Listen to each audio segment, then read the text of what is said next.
నమస్కారం అండి. ఈరోజు మనం వెంకయ్య గారితో మాట్లాడదాం. వెంకయ్య గారు ఇప్పుడు ఎలక్షన్ జరిగి 4 నెలలు అవుతుంది. ఈ 4 నెలల్లోనే మళ్ళీ వెంటనే పార్లమెంట్ ఎలక్షన్ వచ్చింది. అత్యంత ప్రెస్టీజియస్ ఎలక్షన్ ఇది. ఖమ్మం జిల్లాలో వచ్చేసి ఇంతకుముందు కాంగ్రెస్ పార్టీ ఏకపక్షంగా గెలుచుకుంది.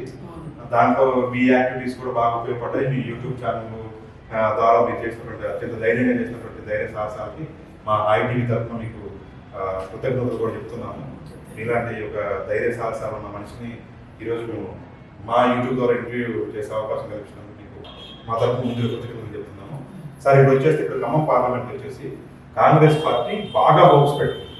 రేవంత్ రెడ్డి గారు అయితే ఇప్పుడు చెప్పేది ఏంటంటే హైయెస్ట్ మెజారిటీ వచ్చింది. ఈ మధ్యన మహాబాద్లో కూడా మాట్లాడుతూ చెప్పారు, మీరు మాకు హైయెస్ట్ మెజారిటీ ఇస్తారా, ఖమ్మం వాళ్ళు ఇస్తారా, మీకు పోటీ పెడుతున్నాం.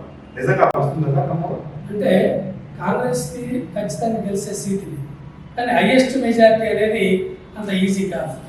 ఎందుకంటే పోయినసారి అసెంబ్లీలో ప్రభుత్వం మీద, ఇక్కడున్న మంత్రి మీద, లేదా ఇక్కడున్న శాసనసభ్యుల మీద ప్రత్యక్షంగా ప్రజలకు వ్యతిరేకత ఉంది. కాబట్టి ఆ మెజారిటీని దీనికి అన్వయించడం అనేది సరైనది కాదు.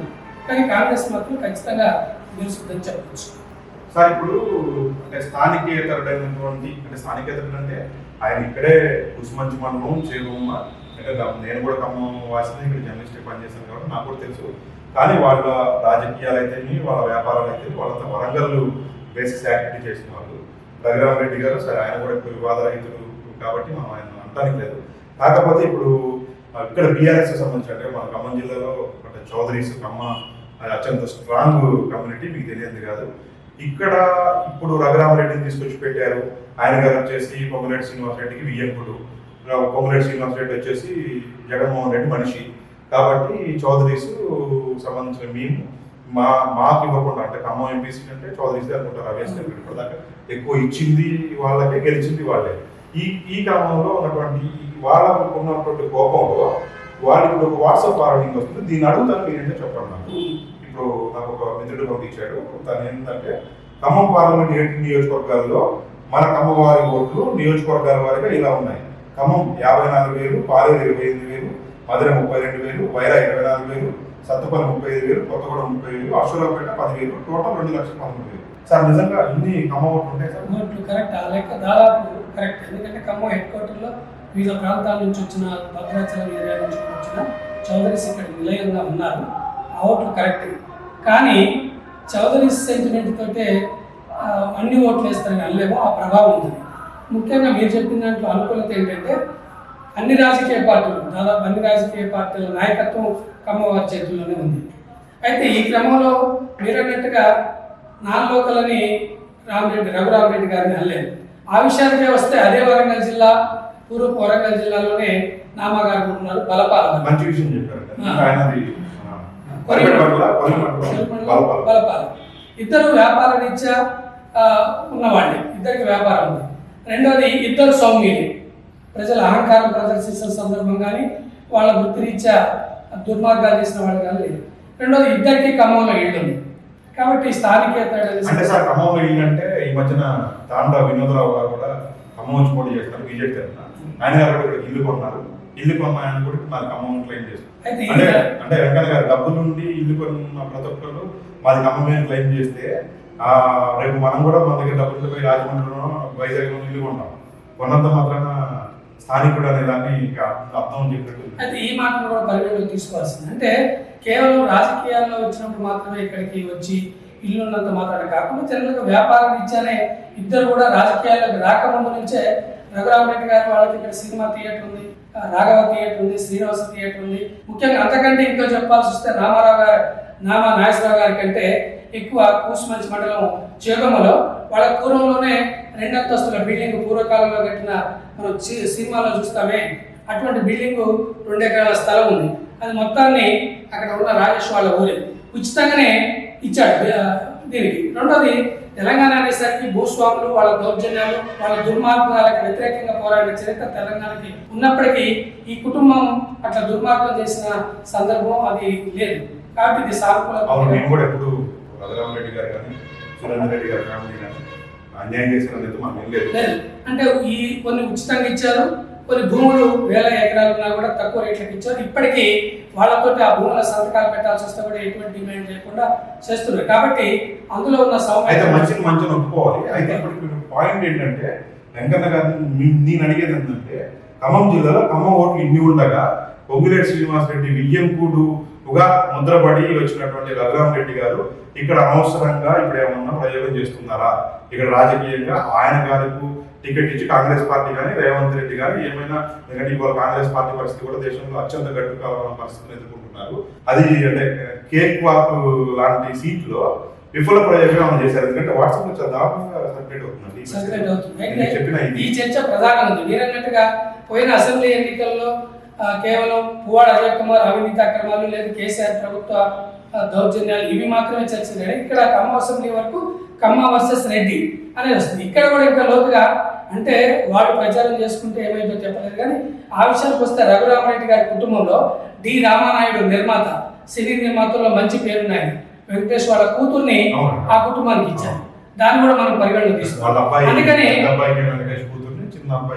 మనం విశ్లేషకులుగా చూస్తున్నప్పుడు మళ్ళాంటి వాళ్ళం మీడియా వాళ్ళం పరస్పర కోణంలో ఆలోచించాలి. కానీ అయినప్పటికీ ఈ చంద్రబాబు నాయుడుని జైల్లో పెడితే ఇక్కడ స్వచ్ఛందంగా మధ్యతరగతి మహిళలు ఒక 5-10 వేల మంది స్వచ్ఛందంగా ర్యాలీ చేశారు. ఆ ప్రభావం ఖచ్చితంగా ఇక్కడ ఉంటుంది.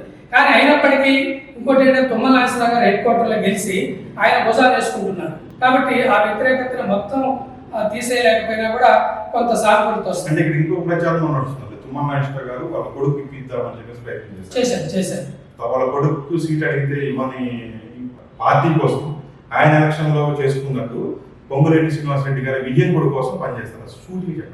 సూటిగా చెప్తాను. అంటే పోయిన ఎన్నికల్లో ఇక్కడ ఎవరెవరు పోటీ చేయాలో, పొంగులేటి గారు ఎక్కడ పోటీ చేయాలో, తుమ్మల నాగేశ్వరరావు గారు ఎక్కడ పోటీ చేయాలో ప్రజలు కోరుకున్నారు. ఒక 5-6 నెలల నుంచి కోరుకున్నట్టుగానే సీట్లు వచ్చినాయి. కోరుకున్నట్టుగానే వాళ్ళిద్దరు ఒక పార్టీలోకి వచ్చారు. ఎక్కడెవరు పోటీ చేయాలో రెడ్డి మీద రెడ్డి, ఖమ్మం మీద ఖమ్మం పోటీ చేశారు. ఆసక్తిగా ఆ చర్చ ఆ ఎన్నికలన్నీ కూడా ఆసక్తిగా నిత్యం ఆసక్తిగా ఉన్నాయి. ప్రజలు కూడా స్వీకరించారు. మా ఏరియాలో ప్రోగ్రాం పెట్టమని చెప్పారు. మీరన్నట్టుగా ఆ ఎన్నికలు నాకు ఇప్పుడు లేదు. అంటే జనంలో స్పందన లేదు, రాజకీయ నాయకుల్లో స్పందన లేదు. సహజంగానే స్థానిక సంస్థల ఎన్నికలకి, అసెంబ్లీ ఎన్నికలకి, పార్లమెంట్ ఎన్నికలకి, ఎమ్మెల్సీ ఎన్నికలకి తేడాలు ఉంటాయి. అంతేగాని మన ఆ విషయానికే వస్తే భట్టి గారు ఇప్పటివరకు ప్రచారంలో రాలేదు. రేణుకా చౌదరి గారు పోయినసారి నామినేషన్కి రాకపోయినా ఈసారి నామినేషన్కి వచ్చారు. అంటే రేణుకా చౌదరి గారికి కమ్మ చౌదరి అయినప్పటికీ ఆమె మద్దతు ఉందని తెలుస్తుంది కదా. తుమ్మల నాగేశ్వరరావు గారి దగ్గర నుంచి చేశారు కదా. నిన్న ఒక వీడియోలో మాట్లాడుతూ ఈ గెలిపించడం అనేది మమ్మల్ని ఎట్లా గెలిపించారో అట్లా గెలిపించారని చెప్పారు. ఏం చెప్పినప్పటికీ ప్రజల్లో కొంత అనాసక్తత ఉన్నమాట వాస్తవం. ఇది సహజంగానే ఉంటుంది. ఏమైనా ఇంకొక విషయం అంటే నిజంగా అనాసక్తి కనిపిస్తుంది. ఎందుకంటే 4 నెలల క్రితం 5 నెలల క్రితం జరిగిన అసెంబ్లీ ఎన్నికలకు ఉన్నది ఆసక్తి. ఎందుకంటే మా టీము ఐటీ నుంచి మనప్పుడు ఇక్కడ పబ్లిక్ టాక్స్ కానీ పబ్లిక్ ఒపీనియన్ అని చెప్పేసి సర్వే చేస్తున్నారు. మన వాళ్ళు పబ్లిక్ తీసుకుంటున్నారు. గతంలో మాట్లాడిన పబ్లిక్ టాక్ వెళ్ళినప్పుడు టగటగ నేను మాట్లాడతా అన్న ఆతృత దాంట్లో కనపడుతుంది. దీంట్లో కనిపించాలి. ఖమ్మ వర్సెస్ రెడ్డి అనే దాంట్లో ఇది సమవుచ్చిగానే ఉంటుంది కాబట్టి దాన్ని మనం పరిగణలో తీసుకో. అయినా కూడా కాంగ్రెస్ ఎందుకు తెలుస్తుందని చెప్పగలమంటే ఈ ప్రత్యేక ఖమ్మం జిల్లాలో 5 అసెంబ్లీలో 3 మంత్రులు ఉన్నారు. ఉమ్మడి ఖమ్మం జిల్లాలో 10 అసెంబ్లీలలో మొత్తం 3 మంత్రులు ఉన్నారు. ఈ పార్లమెంట్ నియోజకవర్గాలకు వచ్చిన 7 అసెంబ్లీలో కూడా మొత్తం కాంగ్రెసే గెలిచింది. కాబట్టి వాళ్ళ యొక్క ఉనికిని కాపాడుకోవటానికైనా కూడా ఖచ్చితంగా ఓట్లు పడేటట్టు చేస్తారు. కానీ పోలింగ్ అంత శాతం పోల్ కాదు, ఖచ్చితంగా. ఒకటి తీవ్రమైన ఎండలు ఉన్నాయి మే నెలలో. రెండోది అంత ఆసక్తి లేదు. రెండోది కార్యకర్తలు కూడా పోటాపోటీ, అంటే ప్రతిపక్షంలో ఉన్నవాడు కూడా పోటీ ఉన్నప్పుడే వీళ్ళు కూడా సిద్ధంగా ఉంటారు.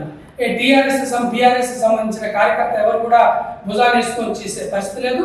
పువ్వాడ అజయ్ కుమార్ అప్పుడప్పుడు వస్తున్నారు, ఎప్పుడు వస్తాడో ఎప్పుడు పోతాడో తెలియని పరిస్థితి ఉంది. కాబట్టి ఇటు పోటీ లేనప్పుడు అటు కూడా పోటీని మనం చూడలేము. అందుకనే తుమ్మల బట్టి వీళ్ళు సక్రమంగా చేస్తున్నారా లేదా అని చెప్పి నింద వేయలేము, అట్లా చెప్పి నిర్ధారించలేము. మొత్తానికైతే మీ పాత శత్రువు బీఆర్ఎస్ ప్రభుత్వం అయితే ఈ ఎన్నికల్లో గెలవదన్న విశ్లేషణ అయితే మీ తరఫున ప్లస్ మీరు ఇది చెప్పారు.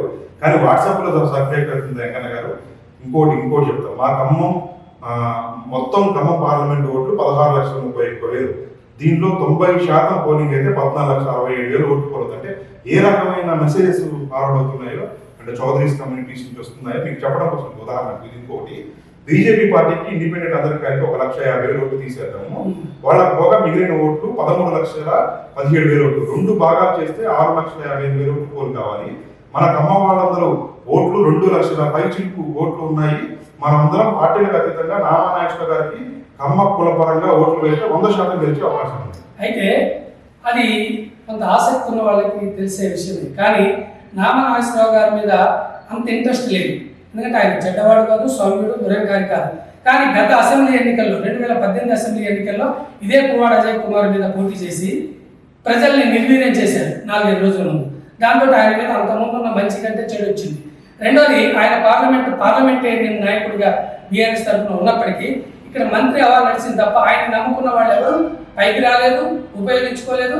ఆయన మా నాయకుడిగా ఉన్నాడని కూడా భావించలేదు. అంటే ఈయన గారి మీద ఉన్న అభిప్రాయం ఏంటంటే ఈయన గారి తోడుగా ఉంటే మంచి ఏముంటుందో తెలియదు కానీ మనకేం ఉపయోగించాలి ఏమి ఉండదు, అంటే లాభం జరగకపోయినా ఖమ్మం జిల్లాకు నష్టం ఉండదు, లాభం ఉండదు, రెండు అనుకుంటాం. ఎందుకంటే ఇవాళ రాజకీయాల్లో ఓట్లు ప్రజలు వేయించాలి, ప్రజలతో ఓట్లు వేయించాలంటే ప్రజలకి స్వచ్ఛందంగా ఆసక్తి ఉండాలి. అది లేనప్పుడు కార్యకర్తలు జనాన్ని మొబిలైజ్ చేయాలంటే కార్యకర్తలకు ఉపయోగం జరగాలి.